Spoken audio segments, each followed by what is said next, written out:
Hey guys, Dave the Anastasian here. I'm going to go over my project that I've been working on for the last 2 weeks or so. I've had a lot of stuff going on, so I apologize. There's been a little bit of a break in filming, but this is what I've been working on. It's taken quite a bit of time, but I've made a ghillie suit.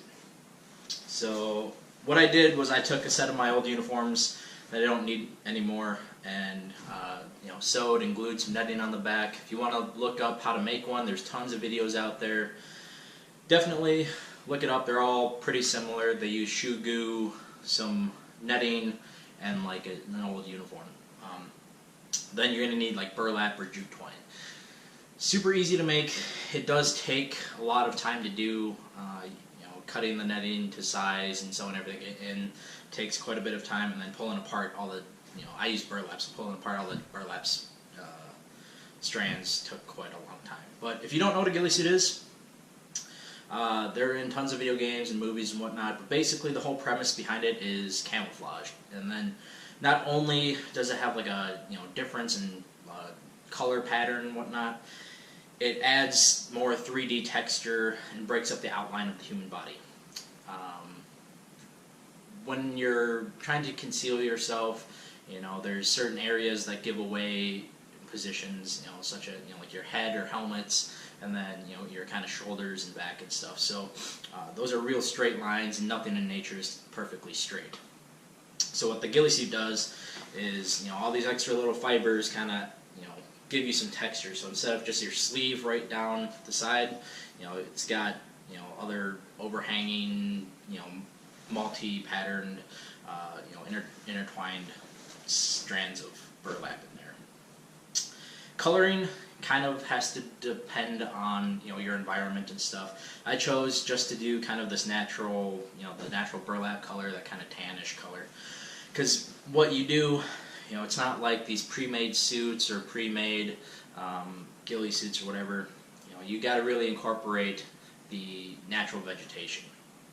I'm by no means, claiming to be a sniper or any sort of professional marksman, but I have talked to a few people that have actually gone through, the Army sniper program and then the Marine Corps Scout sniper program, and they said, it's supposed to be like 30% jute or burlap and about 70% natural vegetation. That's going to give you, the most accurate representation of the environment, because you take it from where you're operating out of. I pretty much just made this for fun. I might use it for hunting or something. I'm going to have to figure that out later. I don't like not wearing, kind of blaze colors when I go hunting, so I'll have to figure out how to incorporate that or just not wear it. That's not a big deal to me, but I wanted to do something kind of fun, take a little bit of time. So I'm going to go over a few things in this video. One, it's what it looks like just straight up without any natural vegetation in there, single color. And then I'm going to incorporate some of the natural vegetation and see how well it blends in. I am kind of debating if I want to kind of take some spray paint and start incorporating a little bit of color into it, but I don't think that will be necessary, especially if I use enough natural vegetation. But quick overview, it's just a standard issued uniform that I sewed some netting on. I got the jacket.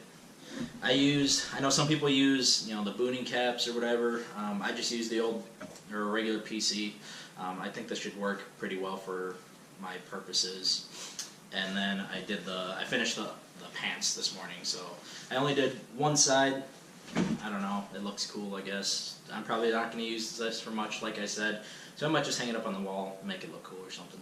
But let's go out and see how it works. As you can see here, this is just, I laid the uniform down to the ground. We're seeing some kind of bunch of pine needles, some kind of lower grass that's roughly the same color. Kind of in an open field here, but you can see this actually covers or conceals pretty well, but it's significantly lighter than the kind of stuff on the ground right here.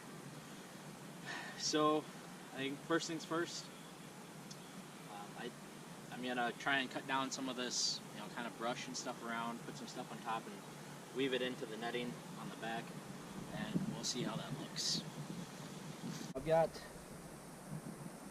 a trusty pair of shears right here. Makes it super easy to cut down some of the brush around without having to tear up your fingers or make too much of a mess. So I've just got, a handful of grass right here, different color patterns. I got some of the grayish, I've got some of the kind of taller, more yellow coloring in there. And all we're gonna do is take in our suit and start sticking it through some of the nets.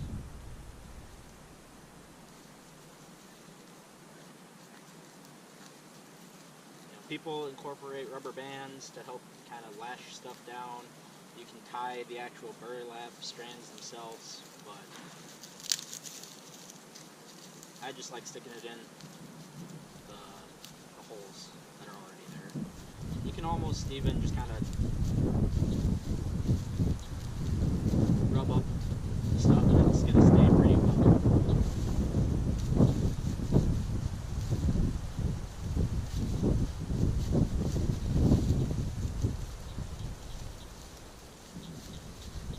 Remember, don't do too much in a straight line. That's just on the head there.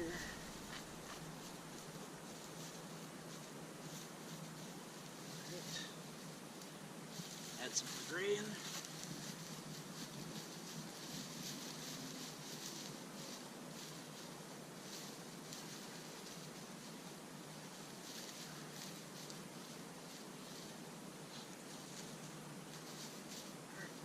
So I'll do the rest of the suit and then we'll kind of see how it looks there.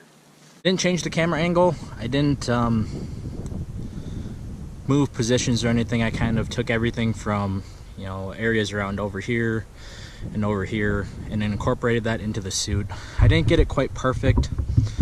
I only spent, maybe 5 minutes on gathering some of the vegetation. And this, you could always add more, but as you can see right down here, you can still see the edges of the uniform, and then a little bit up in this area as well. But that looks a lot better than it did before. I'm gonna try it on and see what it looks like with an actual person in there, not just the uniform laying on the ground. Okay, I've got the ghillie suit on.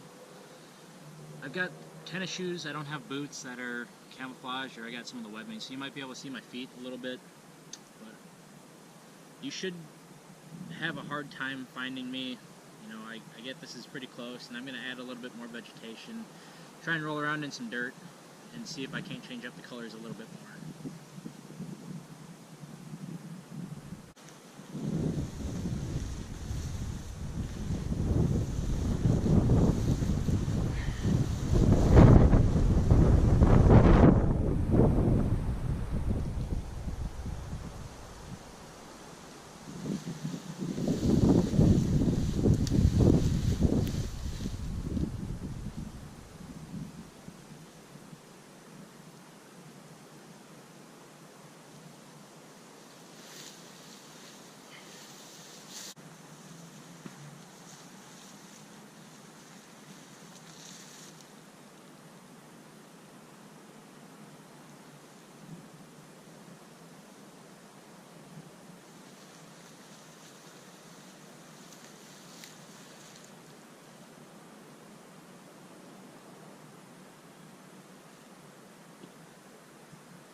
So that was a pretty quick demonstration of what my ghillie suit is capable of right now.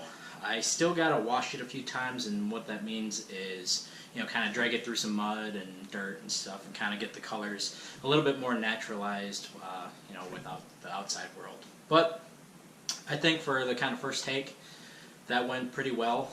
There are a few changes I'm gonna make. I think the first being I'm gonna reinforce, kind of the chest and the elbows and legs with some more canvas or some other material to help it wear a little bit better. Second is going to be, I think I am going to add those rubber bands or some sort of like paracord or something, incorporate that into the netting to make attaching the vegetation a little bit easier.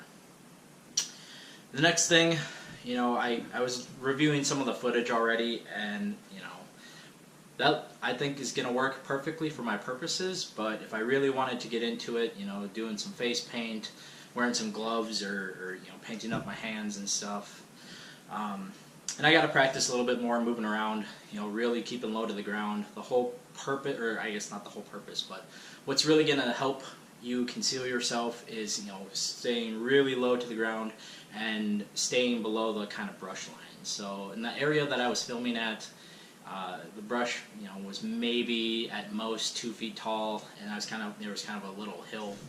So I think I got to play around a little bit and figure out what works the best. Trying to film by yourself makes it a little bit hard. You can't really tell how well concealed you are by yourself, and then I have to go back and look at the footage and whatnot. But I will keep you guys updated on this project. If you guys thought this video was cool, don't forget to like, comment, and subscribe. Thank you very much. We'll see you next time.